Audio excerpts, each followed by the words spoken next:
Kreu i Komisioni Qendror të Zgjedhjeve Ilirian Celibashi doli në një konferencë për mediat nga ku dha detaje për procesin e rinumërimit të votave të zgjedhjeve të 11 majit për qarkun e Tiranës atë të Fierit. Celibashi tha se rinumërimi për subjektet politike dhe kandidatët do të nisë ditën e hënë ose të martë të javës së ardhshme dhe i gjithë procesi do të zgjasë nga 18 deri në 20 ditë për të përfunduar.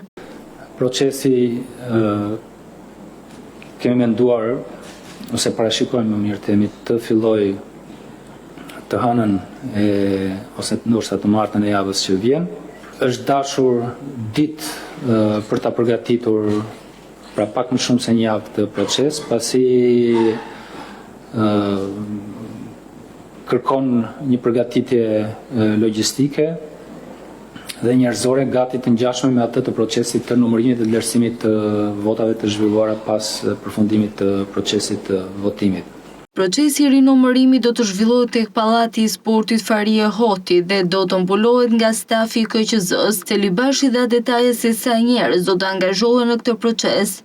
Procesi do të zhvillohet në ambientet e Pallatit të Sportit Faria Hoti. Kemi parashikuar që të ngrihen rreth 24 ose 25 grupe numërimit të përbërë nga 2 antar të stafit të KQZ-s, të administratës së KQZ-s.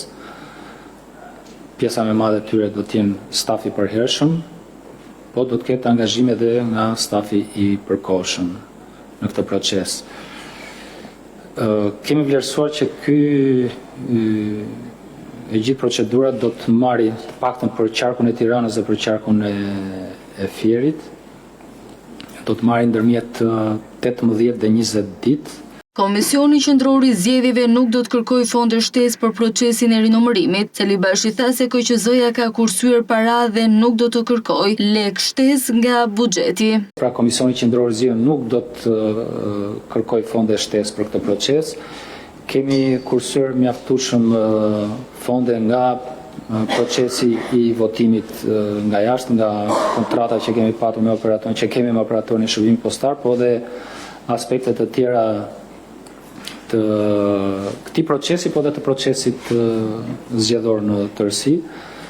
Dhe nga një vlerësim paraprak që ka bërë stafi i Komisionit Qendror të Zgjedhjeve, nuk do të kemi nevojë për fonde shtesë për këtë proces. Kujtojmë se rinumërimi vjen pas ankimimeve për rezultate zgjedhore. Opozita ka dorëzuar një sër ankimimesh gjatë kësaj kohe, duke kundërshtuar rezultatet zgjedhore dhe duke thënë prerë se nuk i njeh votimet e 11 majit. Nga ana tjetër, KQZ vazhdimisht ka mohuar pretendimet e opozitës për shkelje apo manipulime zgjedhore.